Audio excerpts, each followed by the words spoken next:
É demais, né? Bom, sabe empresário de sucesso, dono de construtora? Era desse jeitinho que uma quadrilha estava se apresentando para aplicar golpes pelo país. Bom, com a empresa de fachada e com projetos que nunca saíram do papel. Esses golpistas conseguiram deixar um prejuízo de pelo menos 11 milhões de reais. Um deboche criminoso. Quarta-feira, tô trabalhando.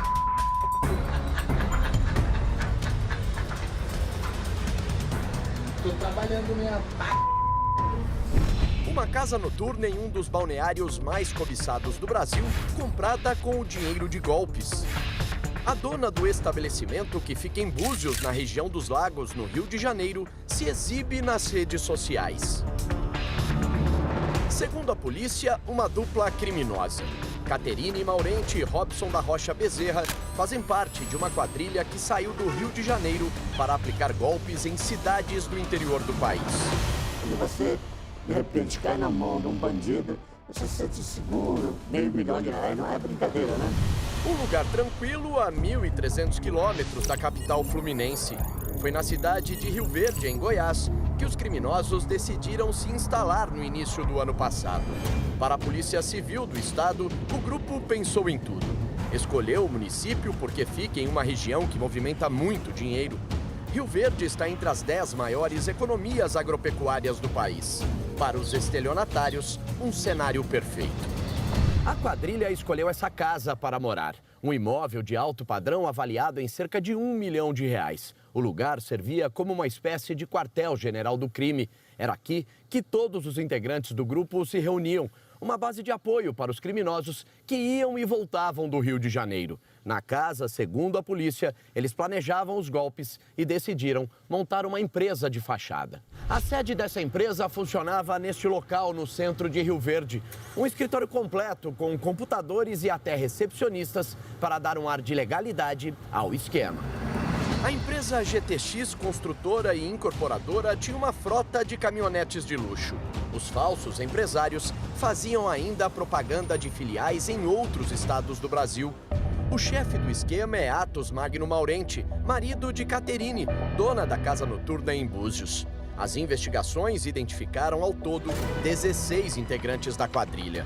A empresa, criada pelos criminosos, não levantou suspeita na cidade que tem 250 mil habitantes.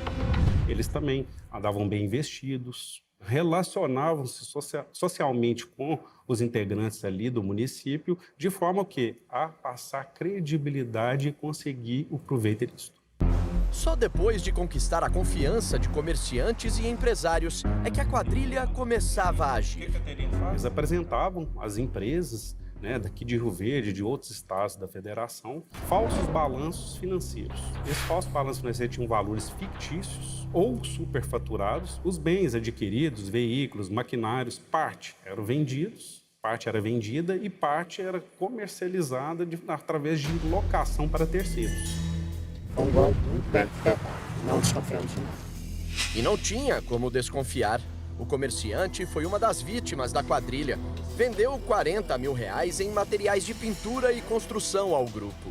Ao fechar o negócio, os criminosos solicitaram um boleto para fazer o pagamento em 30 dias, o que nunca aconteceu.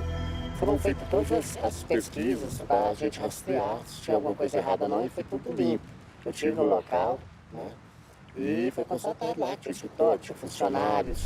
Os criminosos pensavam em cada detalhe para dar credibilidade ao golpe. Uma das estratégias era enganar os bancos para conseguir empréstimos com valores muito altos. A quadrilha escolhia terrenos vazios como esse e instalava placas, indicando que aqui seria erguida uma obra, um novo empreendimento na cidade. Mas tudo não passava de uma farsa. A publicidade se espalhou por Rio Verde. Parecia um negócio próspero, que também convenceu esse outro comerciante. A loja de serviços automotivos consertou a frota de luxo da quadrilha. Serviço assim de troca de óleo fios, alinhamento, balanceamento, que após um tempo, eles trouxeram novamente os veículos aqui para fazer serviços assim de preços bem mais altos. Então, fazer toda a suspensão de um veículo, que fica um valor mais elevado. De novo, os criminosos pediram para pagar a conta R$163 mil a prazo, usando da credibilidade da empresa de fachada. era mais um golpe. A gente ligava lá e não tinha retorno. Às vezes falava com acho que a secretária deles, ela falava que naquele momento não conseguia, que a responsável pelo financeiro não estava na empresa, até que chegou um ponto onde ela não atendia mais. Ao todo, foram 16 golpes só na cidade de Rio Verde. Em uma concessionária, os criminosos compraram e não pagaram 3 caminhões e 2 vans, avaliados em R$2.200.000. Os crimes aumentavam dia a dia. Com novas vítimas, a Polícia Civil em Goiás passou a monitorar o grupo GTX. Depois de 8 meses de investigação, os agentes prenderam 7 integrantes da quadrilha. As prisões aconteceram em julho deste ano, no Rio de Janeiro e em São Paulo. Levanta a mão, levanta a mão. 8 permaneceram foragidos até que, em agosto deste ano, a Justiça em Goiânia mandou soltar os suspeitos e anulou os pedidos de prisão. Segundo o Tribunal de Justiça em Goiânia, o juizado na cidade de Rio Verde não tem competência para analisar casos de organização criminosa e lavagem de dinheiro. Até então, a quadrilha era investigada apenas por estelionato. Apesar de soltos, Atos Maurenti, Caterine Maurenti, Robson Bezerra e outras 13 pessoas foram indiciadas pela Polícia Civil em Rio Verde e continuam sendo investigadas. A Polícia Civil identificou vítimas de Goiás, Santa Catarina, São Paulo, Distrito Federal e Rio de Janeiro. Nós acreditamos que com a divulgação dos nomes, nós chegaremos aí a vítimas em vários estados da federação.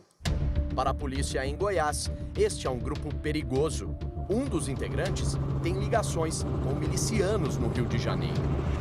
A suspeita é que a quadrilha faria negócios com este posto de combustíveis na capital fluminense. Aqui, a GTX simulava grandes quantidades de abastecimentos.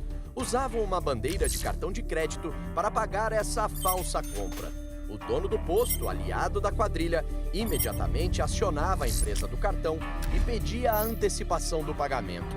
O dinheiro já ia direto para a mão dos criminosos. Já a fatura deste cartão, R$514.000, nunca foi paga. A empresa tentou cobrar a dívida e foi ameaçada. O dia que esse funcionário foi lá, estava tirando foto, aí veio um funcionário, fez ameaças. Olha, foge daqui, vaza, porque senão você vai morrer. Isso aqui é de miliciano. O grupo acreditava mesmo que os crimes eram perfeitos. Tentaram aplicar de novo o golpe do cartão de crédito da mesma bandeira. Usaram o nome de uma outra empresa fantasma, a ERX, em um posto de combustível em Minas Gerais. Parece um gasto num posto da vizinho Minas com Rio de Janeiro, a divisa. Um gasto de 90 e poucos mil, que foi passado o cartão, imediatamente ligaram para cá, a gente lembrou do X, viu uma despesa totalmente fora da área, viu uma despesa grande numa hora só. Pô, isso aí tem muito a ver com o passado. Ligamos para 3 dos investigados, Atos, Caterine e Robson. Ninguém atendeu nossas ligações. A defesa de Robson da Rocha Bezerra não foi localizada. Os advogados de Atos e Caterine Maurenti informaram que eles não têm relação com a empresa GTX e que a decisão da Justiça de Goiás, que anulou as prisões, confirma isso. Questionamos os advogados sobre o indiciamento do casal mantido pela Polícia Civil, mas eles não responderam. Patrícia Falcão é advogada da empresa GTX. Ela diz que a construtora ofereceu às vítimas o parcelamento das dívidas e que, após a anulação das prisões, nenhum dos sócios foi ouvido novamente pela polícia. Eu entendo que agora a melhor forma da Polícia de Goiânia tratar disso é chamar as pessoas, chamar todas as pessoas que ela entendeu naquele momento da investigação que tinham algum tipo de envolvimento, que dê a oportunidade para cada um falar. Na cidade de Rio Verde, a GTX deixou um prejuízo de R$11 milhões e comerciantes vítimas da quadrilha assombrados com a audácia dos criminosos. E eles conseguiam andar livremente, fazer serviço, como se nem estivessem preocupados. Então, tanto que chegaram a voltar aqui e fazer alguns serviços. São cara de pau, hein? Demais. Cara de pau demais.